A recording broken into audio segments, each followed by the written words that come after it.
Hello friends, welcome to MCQ वाला।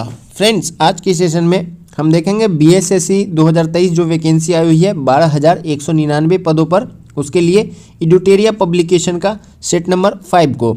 इससे पहले हमने इसमें 4 प्रैक्टिस सेट कंप्लीट करा रखा है। साथ ही साथ हमारा किरण पब्लिकेशन का वॉल्यूम 2 जो है 15 प्रैक्टिस सेट का वो पूरा कंप्लीट हो चुका है। रुक्मणी पब्लिकेशन का वॉल्यूम 1 24 प्रैक्टिस सेट का और वॉल्यूम 2 में भी लगभग 10 प्रैक्टिस सेट के आसपास कंप्लीट हो चुका है। साथ ही साथ खान सर की पुस्तक से भी प्रैक्टिस सेट चल रहा है और ज्ञान बिंदु GS एकेडमी का भी।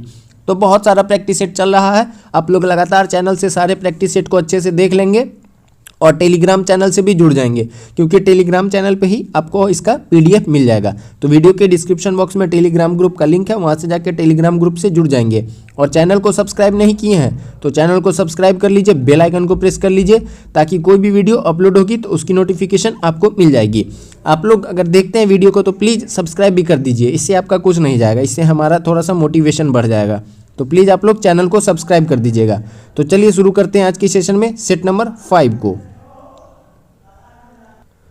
और आप लोग कमेंट बॉक्स में बताइएगा कि आपके कितने क्वेश्चन सही हो रहे हैं। प्रत्येक क्वेश्चन के लिए 4 अंक दिया जाता है और गलत के लिए -1 अंक जो है वो काटा जाता है। तो कमेंट बॉक्स में बताएंगे आपके कितने क्वेश्चन सही हो रहे हैं। तो पहला क्वेश्चन है कि संयुक्त राष्ट्र महासभा द्वारा विश्व सतत परिवहन दिवस किस तिथि को मनाने की घोषणा की गई है। तो यूनाइटेड नेशंस डे कब मनाया जाता है? ये मनाया जाता है 24 अक्टूबर को, क्योंकि 24 अक्टूबर 1945 को UN की स्थापना हुई थी। तो इसको भी आप ध्यान में रखेंगे। और यूनाइटेड नेशन महासभा यानी कि यूनाइटेड नेशन जनरल असेंबली के द्वारा विश्व सतत परिवहन दिवस जो मनाया जाता है ये 26 नवंबर को इसकी मनाने की घोषणा की गई है। तो option number 2 is the right answer. इसको ध्यान में रखेंगे। सतत परिवहन को लेकर लोगों को जागरूक करने के उद्देश्य से संयुक्त राष्ट्र महासभा के द्वारा 26 नवंबर को प्रतिवर्ष विश्व सतत परिवहन दिवस मनाने की घोषणा की गई है। तो इसको आप लोग ध्यान में रखेंगे। क्वेश्चन नंबर 2, ऑपरेशन उपलब्ध का संबंध है। ऑपरेशन उपलब्ध, इसका संबंध किससे है? तो ऑपरेशन उपलब्ध का जो संबंध है यह है RPF से। Option number 1 is the right answer.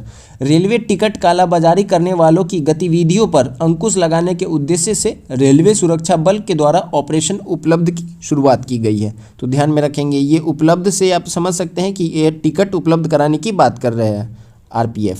Option number A is the right answer. 3, 53वां Dada Saheb Phalke पुरस्कार 2021 से किस अभिनेता अभिनेत्री को सम्मानित किया गया है। तो 2021 53वां दादा साहब फाल्के पुरस्कार जो है ये किसको मिला है? तो ये मिला था वहीदा रहमान को। Waheeda Rehman. Option number D is the right answer. इसमें आप लोग को कंफ्यूज नहीं होना है कि ये 2021 मतलब यहाँ पे दिया हुआ है, क्योंकि ये अवार्ड है 2021 का, लेकिन दिया गया है 2023 में। तो इसको ध्यान में रखेंगे। ये 53वां पूछ लिया अगर आपसे क्रम नंबर के अनुसार कि 53वां दादा साहब फाल्के पुरस्कार से किस अभिनेता या अभिनेत्री को सम्मानित किया गया है, तो ये वहीदा रहमान जो है ये अभिनेत्री है, इनको सम्मानित किया गया है। Option number D is the right answer. पहली बार दादा साहब फाल्के अवार्ड जो है ये किसको मिला था? तो ये देविका रानी को मिला था, 1969 में मिला था। इसको भी आप ध्यान में रख सकते हैं। 4, हाल ही में भारत के हरित क्रांति के जनक MS स्वामीनाथन का निधन हो गया। उन्हें किस वर्ष विश्व खाद्य पुरस्कार से सम्मानित किया गया था। तो यहाँ से आप ये ध्यान में रख सकते हैं कि भारत में हरित क्रांति के जनक कौन है, तो ये है MS स्वामीनाथन। तो और इनको जो है किस वर्ष मिला था विश्व खाद्य पुरस्कार? तो इनको मिला था 1987 में। Option number C is the right answer. और जो MS स्वामीनाथन है ये वर्ष 2004 में राष्ट्रीय किसान आयोग के अध्यक्ष भी रहे थे। 5, लॉजिस्टिक प्रदर्शन सूचकांक प्रतिवर्ष किसके द्वारा जारी किया जाता है। तो लॉजिस्टिक प्रदर्शन सूचकांक जो है ये प्रतिवर्ष जारी किया जाता है विश्व बैंक के द्वारा, वर्ल्ड बैंक के द्वारा। वर्ल्ड बैंक और IMF इंटरनेशनल मॉनेटरी फंड, इन दोनों को क्या कहा जाता है? इन दोनों को जुड़वा बहन कहा जाता है। ये दोनों जो है ब्रेटन वुड्स सम्मेलन से इन दोनों बैंक की स्थापना की गई थी। इसको भी ध्यान में रखेंगे। और वर्ष 2023 में लॉजिस्टिक प्रदर्शन सूचकांक में भारत का रैंक जो है वो कितना रहा है? तो वो रहा है 38 नंबर का। 2023 में इसमें पहले स्थान पे था सिंगापुर और भारत का स्थान था 38वां। तो अभी जब तक नया डाटा नहीं आ जाता है तब तक 2023 वाला ही याद रखना है। 6 किस राष्ट्रीय उद्यान में हाल ही में गज उत्सव 2023 का आयोजन किया गया है? तो गज महोत्सव का उद्घाटन जो है ये हमारी राष्ट्रपति द्रौपदी मुर्मू जी ने किया है काजीरंगा नेशनल पार्क में। ये कहाँ पे है? ये असम के अंदर है, काजीरंगा नेशनल पार्क। तो इसको ध्यान में रखेंगे। मानस राष्ट्रीय उद्यान भी कहाँ पे है? तो ये भी असम के अंदर है। 7 2023 में कितने व्यक्तियों को पद्म विभूषण पुरस्कार से सम्मानित किया गया है? तो पद्म विभूषण पुरस्कार जो है 2023 में ये मिला था 6 व्यक्तियों को। कौन कौन थे वो 6 व्यक्ति? बालकृष्ण दोषी, जाकिर हुसैन, MS कृष्णन, श्री महालनोबिस और श्रीनिवास वर्धन और मुलायम सिंह यादव। इन 6 लोगों को वर्ष 2023 में पद्म विभूषण से सम्मानित किया गया था। 8 15वां ब्रिक्स शिखर सम्मेलन 2023 का आयोजन कहाँ किया गया है? तो ब्रिक्स में BRICS ब्रिक्स में कितने देश हैं? तो ये हो जाएगा आपका ब्राज़ील, रसिया, इंडिया, चाइना, साउथ अफ्रीका। 2 2 4 1 5 देश है ब्रिक्स के अंदर। लेकिन अभी क्या है कि इसमें जो है एक छठा देश जो है ईरान शायद ऐड होने वाला है ब्रिक्स के अंदर। और 15वां ब्रिक्स शिखर सम्मेलन 2023 का आयोजन जो है ये किया गया साउथ अफ्रीका में। और इसके बाद अब जो 16वां होगा वो कहाँ पे होगा? तो वो ब्राज़ील में होगा। इसमें क्रम वाइज होता है, तो इसको भी ध्यान में रखने हैं। और 2022 में इसका आयोजन कौन किया था? तो 2022 में चाइना किया था, 2021 में इंडिया किया था। तो क्रम के वाइज होता है, 1 साल 1 साल 1 साल इस तरह से अध्यक्षता इन लोग को प्रदान की जाती है। तो इसको ध्यान में रखेंगे।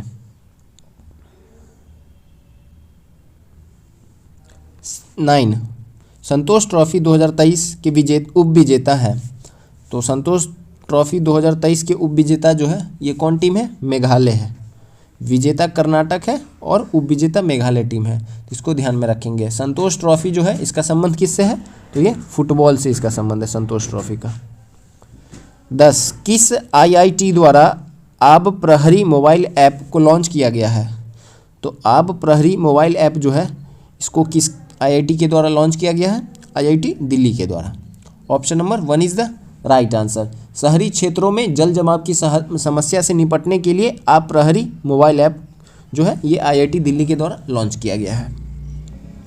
11 द इंडियन मेट्रोपोलिस पुस्तक के लेखक कौन है? द इंडियन मेट्रोपोलिस पुस्तक के लेखक है Feroze Gandhi. Option number 20 the right answer. 12 Koli लोक नृत्य का संबंध किस राज्य से है? तो कोली लोक नृत्य का संबंध जो है यह है महाराष्ट्र से। Option number A is the right answer. इसको ध्यान में रखेंगे।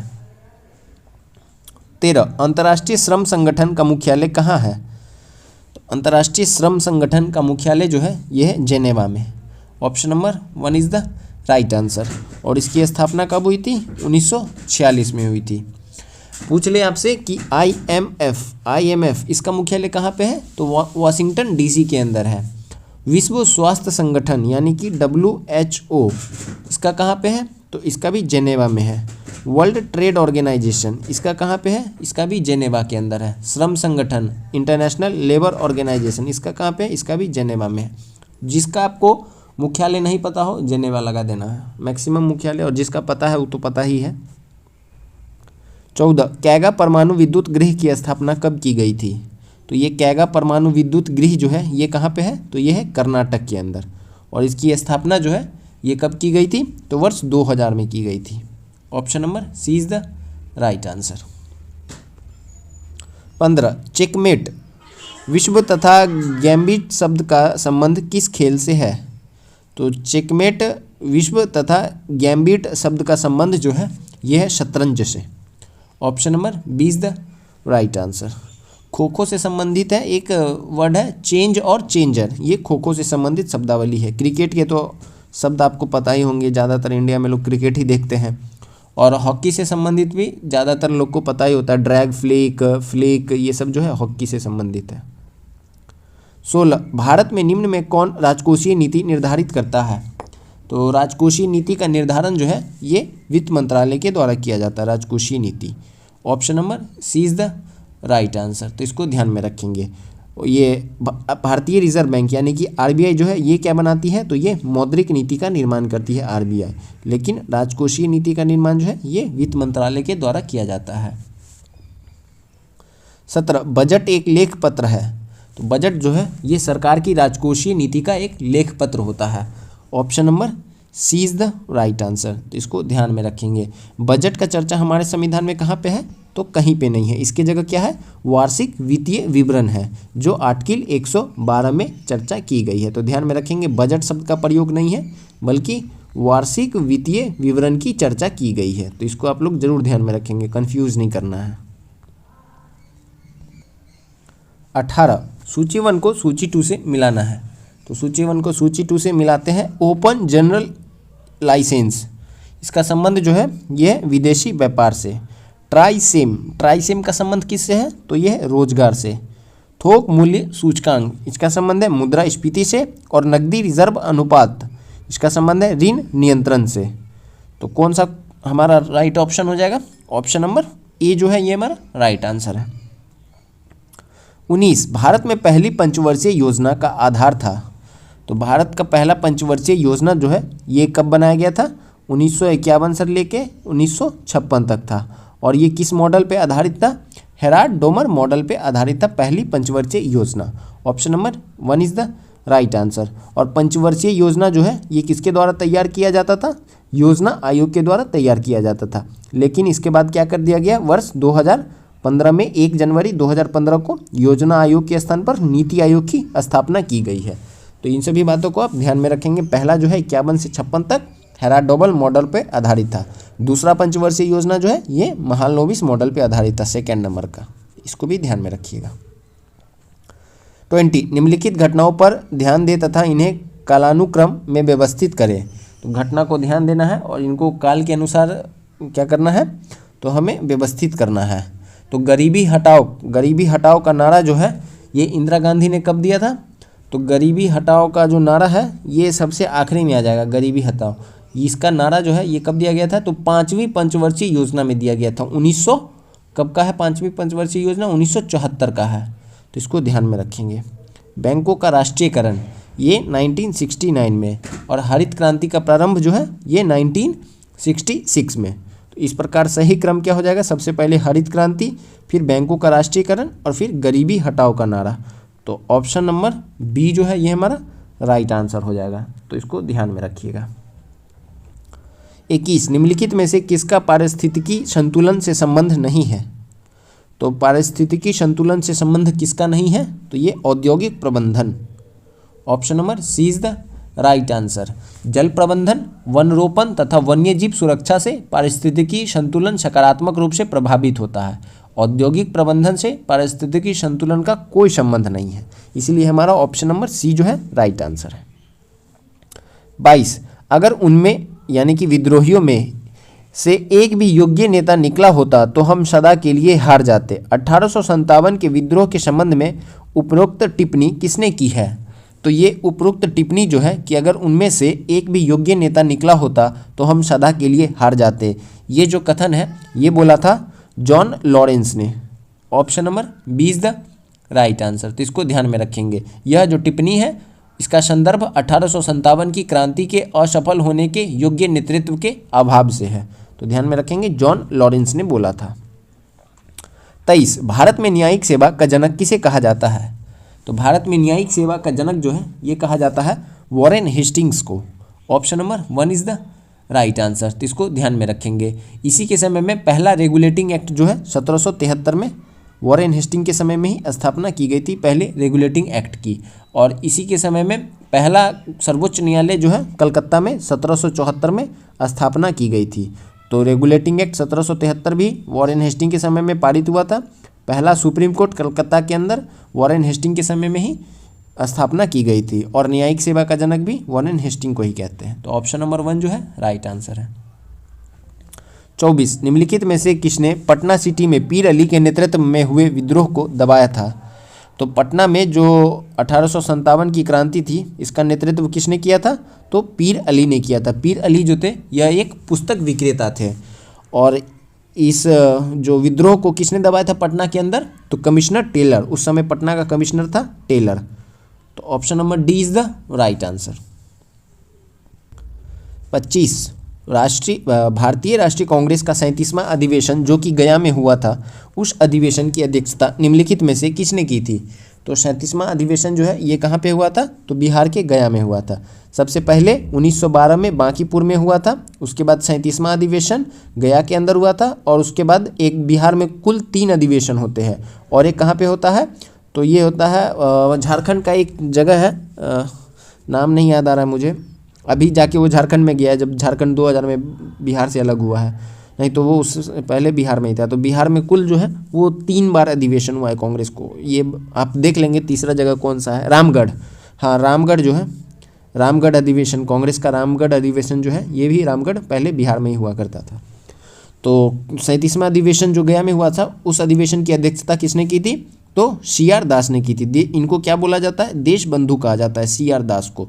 Option number C is the right answer, तो इसको ध्यान में रखेंगे। यह अधिवेशन जो है 1922 में हुआ था। उसके बाद अगले ही साल 1923 में CR दास और मोतीलाल नेहरू मिलकर क्या करते हैं, स्वराज पार्टी की स्थापना करते हैं। 26 निम्नलिखित घटनाओं को कालक्रमानुसार व्यवस्थित कीजिए और नीचे दिए गए कूट की सहायता से सही उत्तर को चुनिए। तो सही उत्तर को चुनते हैं। मोपला विद्रोह, ये कब का है मोपला विद्रोह, तो मोपला विद्रोह है 1921 का। इसका संबंध जो है वो केरल के क्षेत्र से है, मोपला विद्रोह का। जालियांवाला बाग हत्याकांड 13 अप्रैल 1919 का है, 13 अप्रैल 1919। चौरी चौरा हत्याकांड ये कब का है, तो ये 5 फरवरी 1922। और प्रथम विश्व युद्ध की समाप्ति ये 1918। तो इस अनुसार जो सही क्रम हो जाएगा वो कौन सा हो जाएगा, तो सबसे पहले आएगा प्रथम विश्व युद्ध की समाप्ति, उसके बाद आएगा जालियांवाला बाग हत्याकांड, उसके बाद आएगा मोपला विद्रोह, और फिर आएगा चौरी चौरा, यानी कि option number C is the right answer. 27 Bihar के किस जिले में असहयोग आंदोलन के दौरान झंडा कांड हुआ था, तो बिहार के किस जिले में असहयोग आंदोलन के दौरान झंडा कांड हुआ था, तो ये भागलपुर में हुआ था। Option number C is the right answer. ये झंडा कांड क्या था, तो भागलपुर में औद्योगिक प्रदर्शनी के दौरान यहाँ के ठेकेदारों ने राष्ट्रीय झंडा का प्रयोग किया, जिस पर ब्रिटिश अधिकारियों ने आपत्ति जताई थी। हालांकि इस मामले को हिंसक तरीके से सुलझा लिया गया था, तो इसको ध्यान में रखेंगे। असहयोग आंदोलन ये कब का है, तो ये 1920 में इसकी शुरुआत हुई थी, और चौरी चौरा हत्याकांड के बाद 5 फरवरी 1922 को ये समाप्त हो गया था, तो इसको ध्यान में रखेंगे। 28 अकबर द्वारा किए गए कार्यों का सही क्रमानुसार कौन सा है, तो इसमें अब सही क्रम कौन सा है, तो देखते हैं सही क्रम कौन सा है। तो ऑप्शन नंबर सी जो है कि दास प्रथा का अंत, उसके बाद तीर्थ यात्रा कर की समाप्ति, उसके बाद जजिया कर की समाप्ति, और फिर दहसाल प्रणाली लागू करना। तो दास प्रथा का अंत जो है 1562 में किया गया था, तीर्थ यात्रा कर समाप्ति 1563 के अंदर, जजिया कर की समाप्ति 1564 में, और दहसाल प्रणाली लागू करना 1582 में। तो ऑप्शन नंबर सी जो है राइट आंसर है।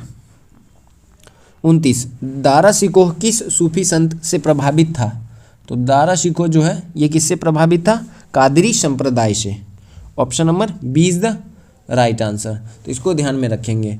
दारा शिकोह ने उपनिषदों का अनुवाद शिर-ए-अकबर के नाम से भी किया है, दारा शिकोह, तो इसको ध्यान में रखेंगे।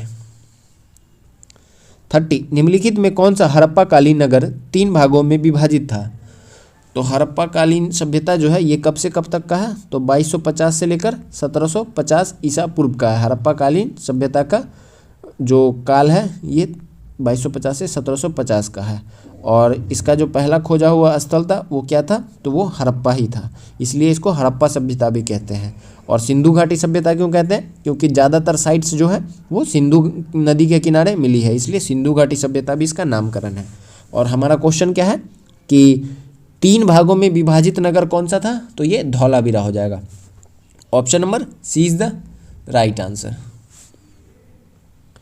31 किस बौद्ध संगीति में अनुशासन को लेकर मतभेद के कारण बौद्ध संघ स्थावीर एवं महासंघिक में विभाजित हो गया था, तो स्थावीर एवं महासंघिक में बौद्ध धर्म का विभाजन जो है ये हुआ था द्वितीय बौद्ध संगीति में।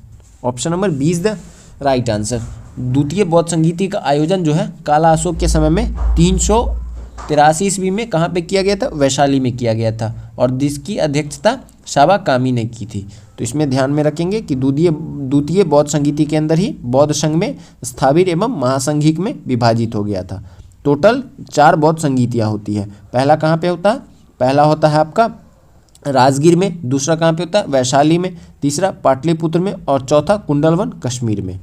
तो ये जो विभाजन है ये दूसरे में हुआ था।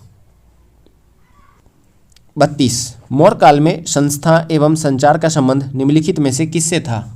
तो मौर्य काल में संस्था एवं संचार का संबंध जो है ये गुप्तचर व्यवस्था से था। Option number C is the right answer. 33 Megasthenes द्वारा भारतीय समाज को 7 वर्गों में बांटा गया, निम्नलिखित में से कौन 7 वर्गों में सम्मिलित नहीं था? तो मेगास्थनीज जो था ये किसका दूत था? तो ये सेल्यूकस निकेटर का राजदूत था, जो कि चंद्रगुप्त मौर्य के दरबार में रहता था और इसने एक पुस्तक लिखी है इंडिका, जिसमें इसने क्या किया है, भारतीय समाज को 7 वर्गों में बांटा है।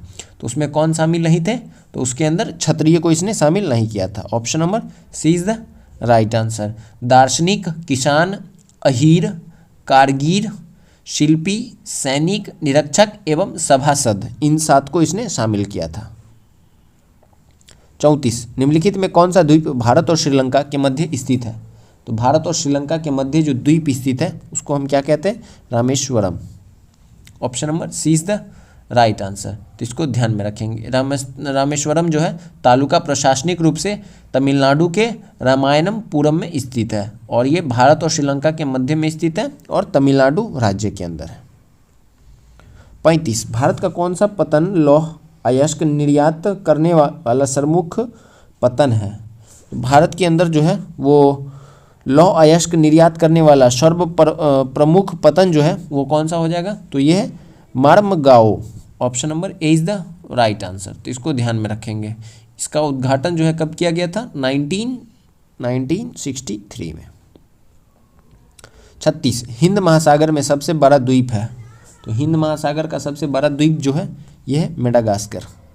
Option number C is the right answer. ये हिंद महासागर इकलौता ऐसा महासागर है जिसका नाम जो है वो किसी कंट्री के रिगार्डिंग लिया जाता है। तो हिंद महासागर जो है ये हिंदुस्तान के नाम पे रखा हुआ है, तो इसको ध्यान में रखेंगे। और सबसे बड़ा जो द्वीप है इसका मेडागास्कर है। उसके बाद कौन है?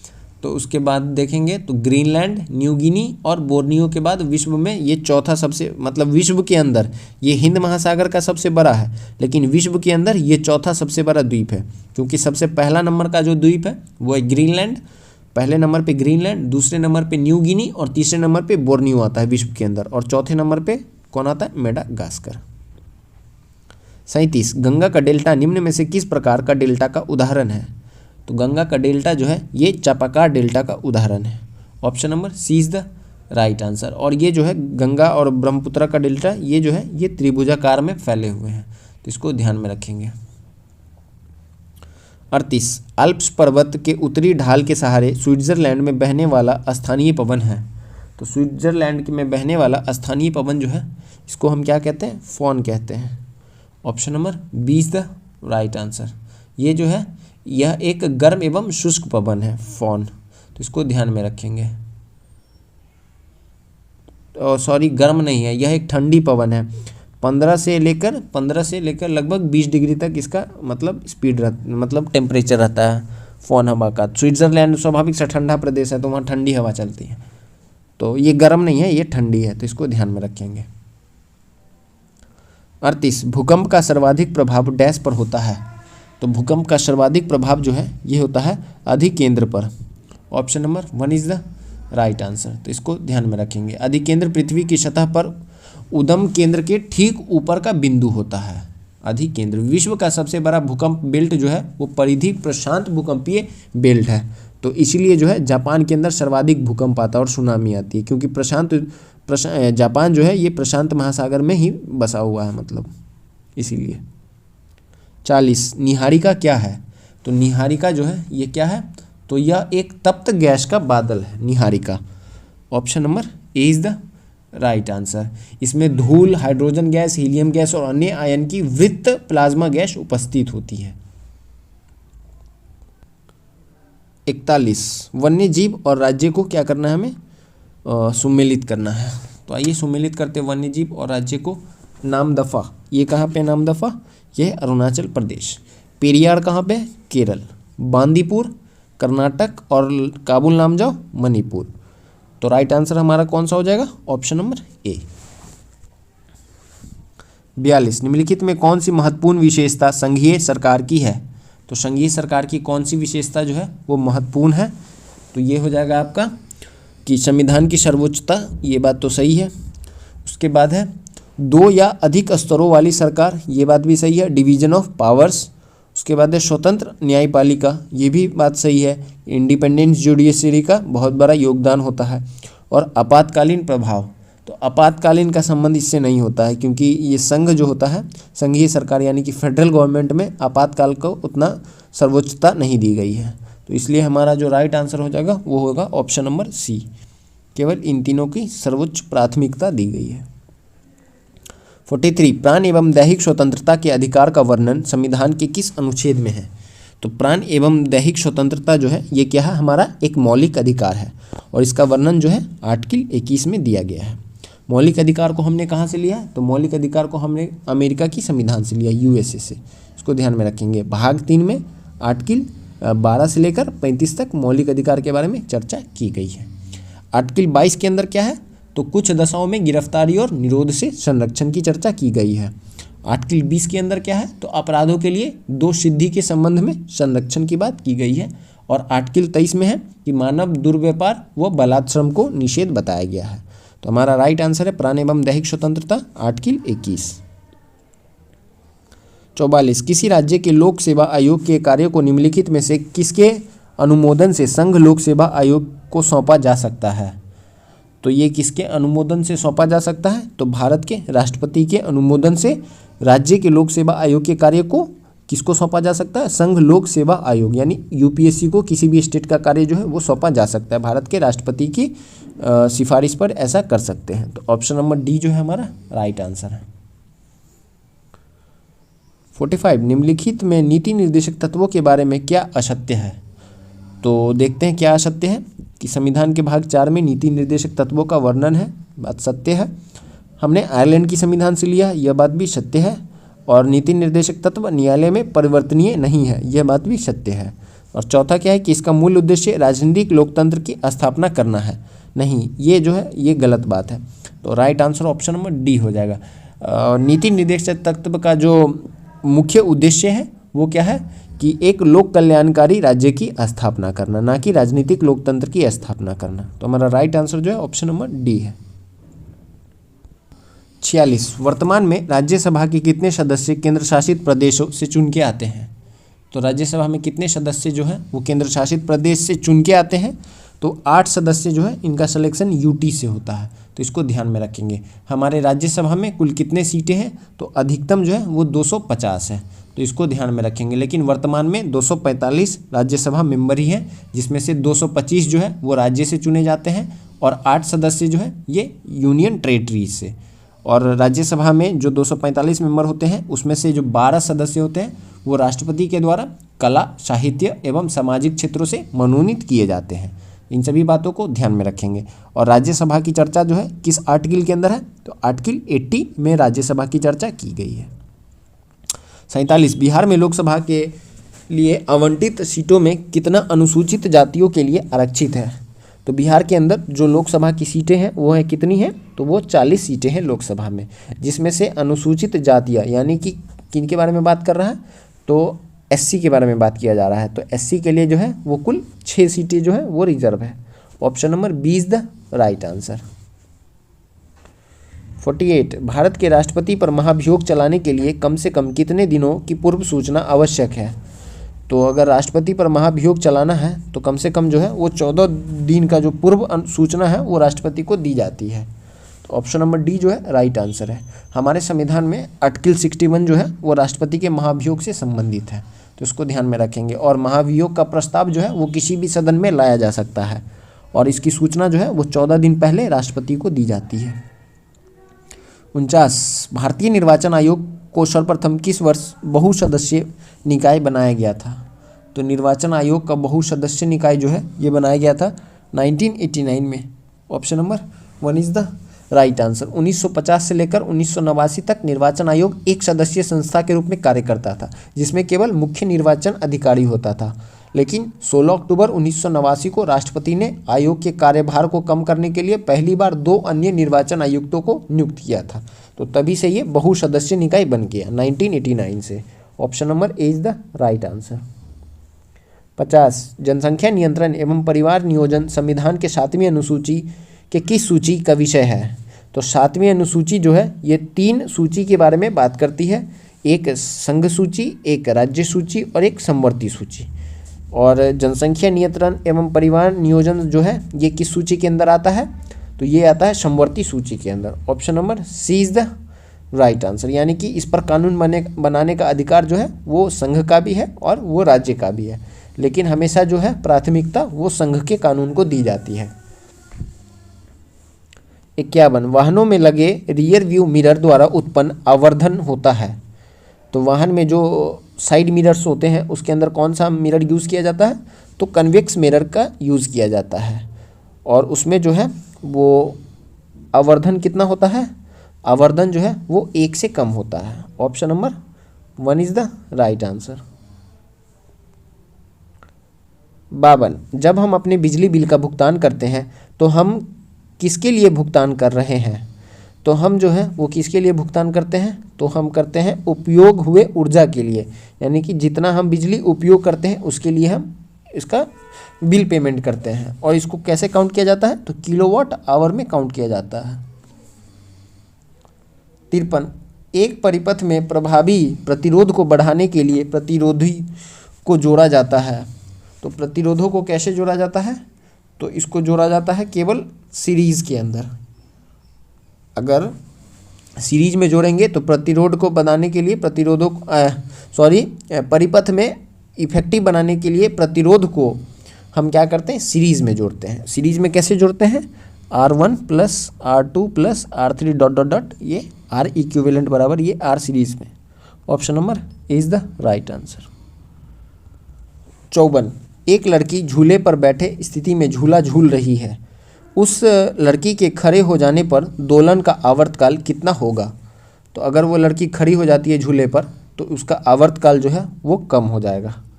Option number 1 is the right answer. इसका आवर्तकाल हम कैसे निकालते हैं? तो इसको ये क्या है? पेंडुलम की तरह काम करता है। इसका आवर्तकाल का फॉर्मूला होता है T बराबर 2π√L/G। तो अगर वो उस पर खड़ी हो जाएगी तो उसका आवर्तकाल जो है वो घट जाएगा। 55 रॉकेट गति के किस नियम पर कार्य करता है? तो रॉकेट जो होता है यह न्यूटन की गति के तीसरे नियम पर कार्य करता है। Option number C is the right answer. 56 जब 1 जूल का कार्य 1 सेकेंड में किया जाता है तो शक्ति होती है। तो 1 जूल का कार्य जो है वो 1 सेकेंड में किया जाता है तो शक्ति जो होती है वो 1 वॉट के बराबर होती है, क्योंकि पावर इज इक्वल टू क्या होता है? वर्क अपॉन टाइम, यानी कि 1 जूल अपॉन 1 सेकेंड। तो कितना हो जाएगा? 1 जूल प्रति सेकेंड, और इसी को क्या कहते हैं? 1 वॉट कहते हैं। 57 1 हर्ट्ज होता है। तो 1 हर्ट्ज जो है ये किसके बराबर होगा? तो ये प्रति मिनट 60 कंपन के बराबर होगा। Option number D is the right answer. 58 निम्नलिखित में कौन सा एक एंटीबायोटिक नहीं है? तो इसमें एंटीबायोटिक कौन नहीं है? तो ऑप्शन नंबर डी जो है ये राइट आंसर है कि इनमें से कोई नहीं, ये इसमें से कोई भी एंटीबायोटिक नहीं है। पेनिसिलिन, स्ट्रेप्टोमाइसिन, एरिथ्रोमाइसिन, ये तीनों में से कोई भी एंटीबायोटिक नहीं है, इसलिए डी जो है राइट आंसर है। इस तरह का क्वेश्चन BSSC CGL 3rd में पूछा गया था, मैंने वो एग्ज़ाम खुद दिया था, तो आपको मैं इसलिए बता रहा हूँ कि ये इस तरह से क्वेश्चंस पूछे जाते हैं। आपको ये नहीं सोचना है कि ये क्या नॉनसेंस क्वेश्चन सेट के अंदर पूछ दिया, इसलिए पूछा है क्योंकि ये प्रीवियस एग्जाम में पूछा गया है। तो इसलिए आप लोग को ज़्यादा से ज़्यादा सेट लगाना है, सेट लगाइएगा तभी पता चलेगा कि प्रीवियस एग्जाम के अंदर कैसे क्वेश्चंस पूछे गए हैं। देखिए 59 नंबर, मायोग्लोबिन में कौन सी धातु होती है? तो मायोग्लोबिन में जो है ये लोहा होती है। Option number D is the right answer. Myoglobin एक हीम प्रोटीन है जो कि ऑक्सीजन के लिए इंट्रासेल्युलर भंडारण स्थल के रूप में कार्य करता है और इसके अंदर लोहा पाया जाता है। 60 निम्नलिखित में से सही सुमेलित है। तो इसमें सही सुमेलित कौन सा है? तो ये अपघटक जो है ये बैक्टीरिया को कहते हैं, ये सही सुमेलित है। Option number D is the right answer. उत्पादक में कौन आएंगे? तो पेड़ पौधे, शैवाल, ये सब उत्पादक में आएंगे। प्राथमिक उपभोक्ता के अंदर बकरी, हिरन, ये सब प्राथमिक। द्वितीय उपभोक्ता के अंदर सांप और तृतीय उपभोक्ता के अंदर कौन आएगा? तेंदुआ, बाघ, ये सब जंगली जानवर जो है वो तृतीय में आएगा। और अपघटक में बैक्टीरिया, ये हमारा राइट आंसर है। 61 मनुष्य में एफ्लाटॉक्सिन खाद्य विषाक्त द्वारा सामान्यतः कौन सा अंग प्रभावित होता है? तो मनुष्य का जो यकृत है, यकृत, लीवर, ये एफ्लाटॉक्सिन खाद्य विषाक्त द्वारा, यानी कि बाहर का जो हम फूड खाते हैं स्ट्रीट फूड्स, उससे हमारा जो लीवर है वो बहुत ही प्रभावित होता है। तो option number B is the right answer. 62 शुष्क स्थानों यानी कि मरुस्थल बर्फीले में उगने वाले पौधों को क्या कहते हैं? तो शुष्क स्थान पर जो पौधे उगते हैं उन्हें कहा जाता है xerophyte. Option number A is the right answer. और नमक युक्त मिट्टी पर उगने वाले पौधों को क्या कहते हैं? तो उसे हेलोफाइट कहा जाता है। जलीय क्षेत्र में उगने वाले पौधों को हाइड्रोफाइट, और पौधों का मोटा भाग जिसमें पानी जमा होता है उसको क्या कहते हैं? सैक्यूलेंट कहते हैं, सैक्यूलेंट। 63 टाइफाइड तथा कॉलरा उदाहरण है। तो टाइफाइड तथा कॉलरा जो है ये किसका उदाहरण है? तो जलजन्य रोग होता है, ये दूषित जल के वजह से फैलता है। तो ऑप्शन नंबर बी जो है राइट आंसर है। 64 मानव आंखें किस तरंगदैर्घ्य की प्रकाश में सबसे सहूलियत अनुभव करता है? तो मानव आंख जो है ये 5500 एंगस्ट्रम तरंगदैर्घ्य की प्रकाश में सबसे सहूलियत अनुभव करता है। ऑप्शन नंबर बी जो है राइट आंसर है। 65 सौर ऊर्जा एटीपी में बदलती है। तो सौर ऊर्जा जो है ये क्लोरोप्लास्ट के अंदर ये एटीपी में बदलती है। Option number A is the right answer. 66 निम्नलिखित में किस हार्मोन में आयोडीन मिली होती है? तो आयोडीन जो है ये किस में मिली होती है? थायरॉक्सिन में मिली होती है। Option number A is the right answer. और आयोडीन की कमी से क्या होता है? तो आयोडीन की कमी से जो है वो घेंघा नामक रोग हो जाता है। 67 पौधों में पानी पहुंचाया जाता है। तो पौधों में पानी जो है ये जाइलम के द्वारा पहुंचाया जाता है। जाइलम के द्वारा पानी, और फाइलम के द्वारा क्या है? तो फ्लोएम के द्वारा हमें खाद्य जो है वो पहुंचाया जाता है पौधों के अंदर। 68 निम्न में से सबसे मीठी चीनी है। तो सबसे मीठी चीनी कौन सी है? तो ये है फ्रुक्टोज। फलों के अंदर ये पाया जाता है fructose. Option number 1 is the right answer. Sucrose को क्या कहते हैं? इसी को हम टेबल शुगर कहते हैं, यानी कि हम लोग जो चीनी खाते हैं वो सुक्रोज होता है। 69 सूची 1 को सूची 2 से सम्मिलित करना है। तो विशिष्टता और उसके कण, शून्य द्रव्यमान, ये किसका होता है? तो ये होता है पॉजिट्रॉन का शून्य द्रव्यमान, सॉरी ये होता है न्यूट्रिनो शून्य द्रव्यमान। आंशिक आवेश ये किस में होता है? तो ये होगा आपके क्वार्क। आंशिक प्रचक्रण ये किस में होगा? तो ये होगा पॉजिट्रॉन। और पूर्णांक प्रचक्रण ये होगा फोनॉन। इस प्रकार जो हमारा राइट आंसर है ऑप्शन नंबर ए हमारा राइट आंसर है। 70 निर्वात में ध्वनि की गति कितनी होती है? तो निर्वात में जो है ध्वनि की कोई भी गति नहीं होती है। ध्वनि को ट्रैवल करने के लिए एक मीडियम की आवश्यकता होती है। 71 निम्नलिखित में कौन सा मूल तत्व है? तो इसमें मूल तत्व कौन सा हो जाएगा? तो ये हीरा। Option number B is the right answer. 72 निम्नलिखित में कौन सा विस्फोटक नहीं है? तो इसमें विस्फोटक कौन नहीं है? तो nitrochloroform. Option number C is the right answer. ये ध्यान में रखेंगे, ये क्या है? एक कीटनाशक है, विस्फोटक नहीं है। Option number C. 73 fire alarm में निम्नलिखित में किसका उपयोग किया जाता है? तो फायर अलार्म में जो है ये किसका उपयोग किया जाता है? फोटो सेल का। Option number C is the right answer.